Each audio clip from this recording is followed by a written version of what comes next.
सभी प्रिय विद्यार्थियों को ढेर सारा नमस्कार। My self Mukesh Kumar. जो विद्यार्थी 2026 में नीट यूजी का एप्लीकेशन फॉर्म भरना चाहते हैं उनके लिए काफी महत्वपूर्ण सूचना यहाँ पे रहने वाली है।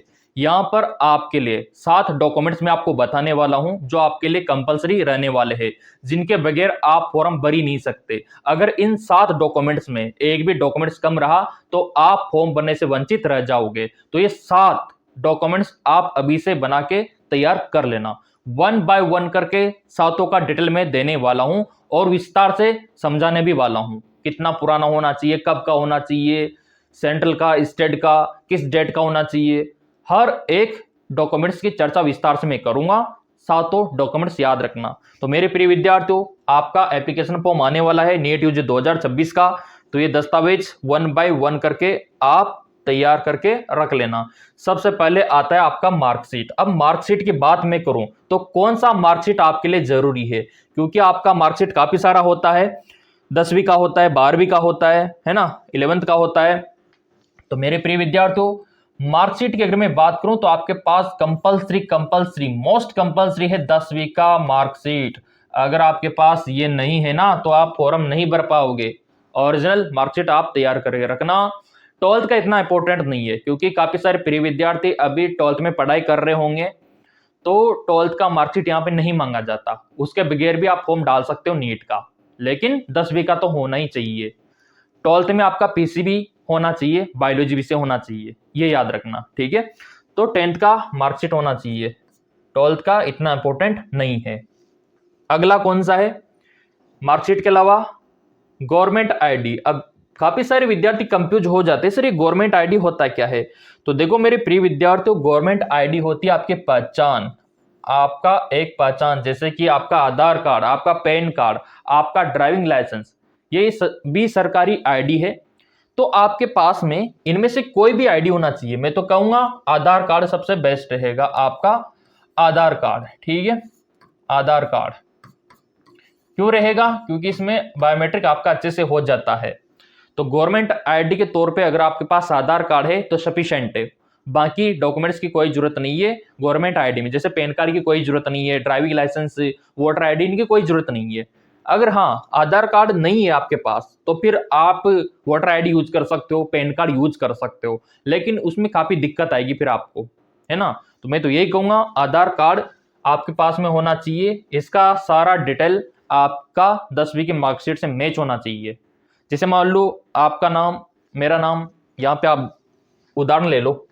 जैसे आपका आधार कार्ड में यहाँ पे नाम है मुकेश, अब स्पेस होना चाहिए कुमार, ठीक है, स्पेस होना चाहिए यहाँ पे सैनी, ठीक है। अब अगर आपके आधार कार्ड में स्पेस है तो 10वीं की मार्कशीट में भी स्पेस होना चाहिए, ये वाला, तभी आपका सही होगा। अगर यहाँ स्पेस नहीं है तो फिर इसमें भी स्पेस नहीं होना चाहिए। और जो आपका डेट ऑफ बर्थ 10वीं की मार्कशीट में है वो आपका आधार में होना चाहिए। जो फादर्स नेम 10वीं मार्कशीट में है वो आधार में होना चाहिए। एक स्पेलिंग भी गलती नहीं होना चाहिए, पूरा का पूरा मैच होना चाहिए। अगर आपका मैच नहीं हो रहा तो आप इनको सुधार करवा सकते हो। तो ये गवर्नमेंट आईडी आधार कार्ड के बारे में मैंने आपको बताया। जेंडर भी आपका सही होना चाहिए, मेल है तो मेल ही होना चाहिए, फीमेल है तो फीमेल होना चाहिए। आ गया समझ में? ठीक है। अब अगला कौन सा डॉक्यूमेंट्स आपके पास में होना चाहिए? कास्ट का सर्टिफिकेट। मेरे प्रिय विद्यार्थियों, किनको जरूरत है बनाने की और किनको जरूरत है नहीं बनाने की? अगर आप जनरल में आते हो तो आपको कोई जरूरत नहीं है बनाने की। जनरल कैटेगरी वालों को कोई भी रिक्वायरमेंट नहीं है यहाँ पे कास्ट का सर्टिफिकेट, जाति प्रमाण पत्र बनाने की। जरूरत है ओबीसी वालों को, ओबीसी वालों को जरूरत है, यहाँ पे ईडब्ल्यूएस वालों को जरूरत है, यहाँ पे एससी/एसटी वालों को, ठीक है। और अगर आप ओबीसी में आते हो तो 1 साल से ज्यादा पुराना नहीं चलेगा, 1 साल से ज्यादा पुराना नहीं चलेगा। अगर हो चुका है तो नया आपको बनाना होगा या फिर रिन्यू करवाना होगा, ठीक है। 1 अप्रैल 2025 तक का भी है तो भी काम ले सकते हो, लेकिन उससे ज्यादा पहले का है तो आपको रिन्यू करवाना होगा, ठीक है। तो ओबीसी वालों के लिए और ईडब्ल्यूएस वालों के लिए भी यही नियम लागू होगा। लेकिन अगर आप एससी/एसटी में आते हो तो कितना भी पुराना आप लगा सकते हो, कितना भी पुराना, ठीक है, इसमें दिक्कत नहीं है। तो ये भी आ गया समझ में। लेकिन आप बोलेंगे सर सेंट्रल का होना चाहिए या फिर स्टेट का होना चाहिए, क्योंकि आपको पता है कि हमारे पास कास्ट का सर्टिफिकेट दो प्रकार का होता है। पहला आपका होता है यहाँ पे सेंट्रल लेवल का, ठीक है, दूसरा होता है स्टेट लेवल का। तो मेरे प्रिय विद्यार्थियों, अगर आप सेंट्रल का अप्लाई करते हो ना, तो ऑल इंडिया में जितने भी मेडिकल कॉलेज है वहां पे आप भाग ले पाओगे। तो मैं तो यही कहूंगा कि आप सेंट्रल का बनाओ तो आपके लिए बेटर रहेगा, आपके लिए अच्छा रहेगा। अगर आप स्टेट का अप्लाई करोगे तो फिर आप अपने राज्य तक ही सीमित रह जाओगे। तो मैं तो कहूंगा सेंट्रल का बनवा लेना, हर जगह काम आएगा, हर जगह आपके राज्य में भी काम आएगा, बाहर भी काम आएगा। तो ये बेनिफिट आपको सेंट्रल में देखने को मिलता है। तो ये भी आपका डाउट था, मैंने क्लियर कर दिया कास्ट सर्टिफिकेट के बारे में। चलिए, और क्या क्या दस्तावेज आपके पास में होना चाहिए, वैलिड मैंने आपको बता ही दिया। और यहाँ पे अगला आता है आपका फोटोग्राफ। अब यहाँ पे फोटोग्राफ ऐसा वैसा बिल्कुल नहीं चलेगा, नीट का मामला है, एनटीए किसी को बख्शता नहीं है आसानी से, पटक पटक के मारता है अगर डॉक्यूमेंट्स में कुछ कमियां करते हो ना आप। तो फोटोग्राफ दो प्रकार के यहाँ पे चाहिए, एक तो पासपोर्ट साइज और एक पोस्ट कार्ड साइज। आपके पास में पासपोर्ट साइज फोटो, जो पासपोर्ट साइज फोटो होते हैं ना, पासपोर्ट साइज, ये कम से कम 5 फोटो होना चाहिए। कितने? 5 फोटो। अब आप बोलेंगे सर 5 फोटो क्यों? क्योंकि एक तो आपका फॉर्म में लगेगा, दूसरा वही फोटो आपको लेकर जाना होगा सेम साइज का, सेम ड्रेस वाला, जहां पे आपका एग्जाम सेंटर होगा, उसी को देख के दाखिला दिया जाएगा। तीसरा फोटो आपको काउंसलिंग में जरूरत पड़ेगी सेम। चौथा एडमिशन के टाइम पे जब आप मेडिकल कॉलेज जाओगे, दाखिला होगा, वहां पे भी वही फोटो चाहिए जो आप फॉर्म के टाइम पे अप्लाई करोगे। इसलिए 5 फोटो तो आपको निकलवाना होगा। और ऐसा वैसा नहीं, व्हाइट बैकग्राउंड होना चाहिए, पीछे का व्हाइट बैकग्राउंड होना चाहिए। और जब आप फोटो खिंचवा रहे हो ना, तो चश्मे को हटा लेना, ऊपर कैप नहीं होना चाहिए, कैप और चश्मा नहीं लगा होना चाहिए। अगर आप लगाते हो तो हटा लेना उस टाइम पे। और सामने आपका जिस दिन आप फोटो खिंचवा रहे हो वो डेट होना चाहिए। याद रखो क्या होना चाहिए, फोटो जिस दिन खिंचवाया वो वाला डेट। डेट ऑफ बर्थ मत डाल देना, काफी सारे प्रिय विद्यार्थी अपना डेट ऑफ बर्थ डाल देते हैं, वो गलत रहता है। जिस दिन आपने फोटो क्लिक करवाया वो डेट होना चाहिए, आपका नाम होना चाहिए। जैसे मान लो ये पासपोर्ट साइज का फोटो है, ठीक है, तो इसका व्हाइट बैकग्राउंड है, तो यहीं पे आपका नाम, और यहीं पे मान लो आज आपने फोटो क्लिक करवाया 18 जनवरी को 2026, तो वो डेट आना चाहिए, सिंपल। तो इतना सा आपको याद रखना है। और दूसरा फोटो होता है आपका, पासपोर्ट तो छोटा वाला हो गया, एक पोस्ट कार्ड होता है। पोस्ट कार्ड बड़ा वाला फोटो होता है, ऐसा लंबा चौड़ा काफी इतना बड़ा।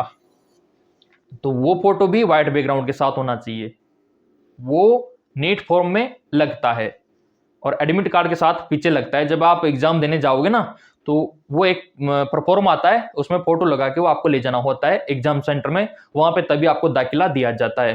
तो वो तो एक ही कॉपी है, बड़ा वाला तो एक ही फोटो कॉपी है, लेकिन ये छोटे वाले 5 फोटो आपको निकलवाने होंगे। और किस प्रकार निकलवाना है मैंने आपको बता दिया। पूरा चेहरा आपका दिखना चाहिए, कान दिखने चाहिए, ऐसा नहीं कि कान बालों में छिपे हुए हो, दिक्कत हो जाएगी फिर। और अच्छे से समझा दूं मैं आपको। तो आपका पूरा विजन यहाँ पे होना चाहिए, हल्के में मत लेना फोटो को। फोटो की वजह से काफी सारों का फॉर्म रिजेक्ट हो जाता है, पिछली बार भी हो गया था, वो तो बड़ी मुश्किल से मैंने करवाया एनटी से बात करके, जैसे तैसे, क्योंकि कैरियर बर्बाद हो जाता नहीं तो प्रिय विद्यार्थियों का। तो इस बार मैं चाहता हूँ ये गलतियां आप ना करो, क्योंकि बार बार एनटी आपको नहीं बख्शेगा। तो फोटो के बारे में आपको समझ में आ गया, 5 फोटो पोस्ट कार्ड साइज के, पासपोर्ट साइज के, और 1 फोटो पोस्ट कार्ड साइज के, ठीक है। अगला क्या है? अगला है आपका यहाँ पे डोमिसाइल सर्टिफिकेट। आपका मूल निवास कितना भी पुराना हो चलेगा, मूल निवास, इसमें कोई दिक्कत नहीं है, कब का बना हुआ हो, जो आप राज्य में रहते हो, जिस स्टेट में रहते हो, वहां का मूल निवास होना चाहिए। तो ये तो कितना भी पुराना चल जाएगा, इसमें कोई ऐसा दिक्कत नहीं है। आपका मूल निवास, ठीक है, मूल निवास। अब यहां पे आप बोलेंगे सर सेंट्रल का स्टेट का, ये ऐसा नहीं होता, ये तो कोई सा भी हो चल जाएगा, कोई दिक्कत नहीं है। अब इसके अलावा और कौन कौन से डॉक्यूमेंट्स आपको बनाने होंगे? यहाँ पे आपका सिग्नेचर उसी टाइम पे आपको अपलोड करना है, थंब का इंप्रेशन, आपका लेफ्ट राइट हैंड का जो थंब का इंप्रेशन है वो फॉर्म भरते टाइम पे होगा क्लिक, जो कि आपको अच्छे से करवाना है। और जब आप फॉर्म भरने जाओ अच्छे से क्लीन कर लेना उंगलियों को, क्योंकि काफी सारों को वहां पे स्कैन ही नहीं होता, तो वो दिक्कत वाली बात है। ठीक है, तो आपको थंब का इंप्रेशन थोड़ा ध्यान में रखना है और सिग्नेचर आपको वही करना है जो आपका 10th का मार्कशीट में दिखा रखा है। तो यहाँ पे सिग्नेचर आपको वही करना होगा जो 10th की मार्कशीट में आपने किया है। इसके अलावा कोई दूसरा सिग्नेचर यहाँ पे नहीं चलेगा।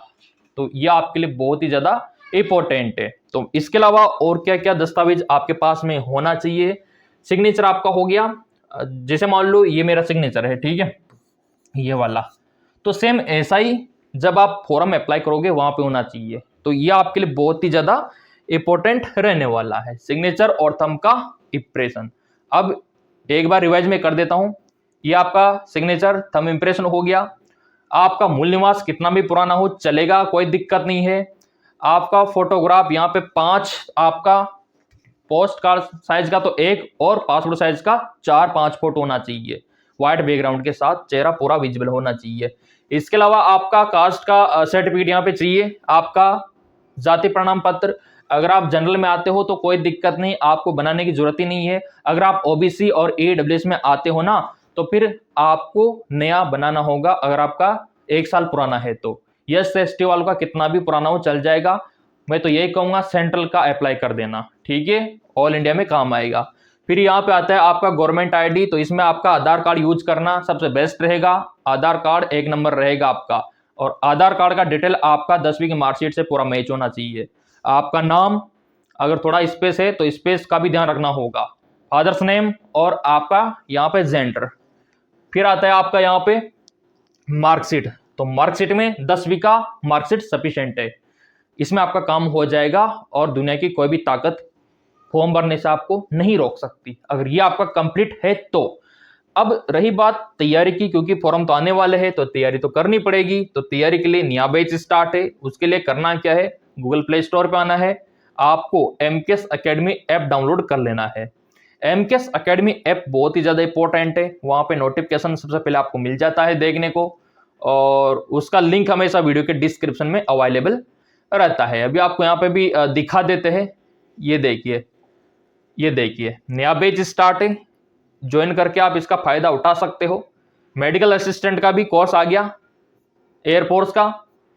तो सबसे पहले तो आपको एमकेएस एकेडमी इस पे आना होगा, और एप्लीकेशन पे डाउनलोड करके मोबाइल नंबर डालना है, ओटीपी डालना है, और फिर आपका ऐप ओपन हो जाएगा। और यहाँ पे आपको दिखाई देगा नीट कोर्स लाइव 2026 पूरा का पूरा, ठीक है, और इसी को ज्वाइन कर लेना है। बाकी के कोर्स देखने के लिए नीचे आपको स्टोर पे क्लिक करना होगा, और यहाँ पे आपका पूरा विवरण ओपन हो जाएगा। अगर आप बीएस नर्सिंग करना चाहते हो उसका कोर्स दिख जाएगा, अगर आप नीट का करना चाहते हो तो उसका दिख जाएगा, अगर आपको एयरफोर्स मेडिकल असिस्टेंट, जी हाँ बिल्कुल 12th बायोलॉजी वालों के लिए, तो ये वाला कोर्स एरो बैच आप ज्वाइन करके अपनी तैयारी को और बेटर बना सकते हो मेरे प्रिय विद्यार्थियों। डॉक्यूमेंट्स यहाँ पे भी वही काम आएंगे जो मैंने आपको दिखाया, ये वाला फॉर्म भरोगे तो सेम वही दस्तावेज काम आएंगे और वही योग्यता काम आएगी। तो मेरे प्रिय विद्यार्थियों, अच्छे काम में देर किस बात की, डाउनलोड कर लेना, लिंक डिस्क्रिप्शन में दे रखा है। डॉक्यूमेंट्स को लेकर कोई दिक्कत है, समस्या है तो कमेंट करके मेरे को बताओ, उनका संशोधन 100% में कर दूंगा।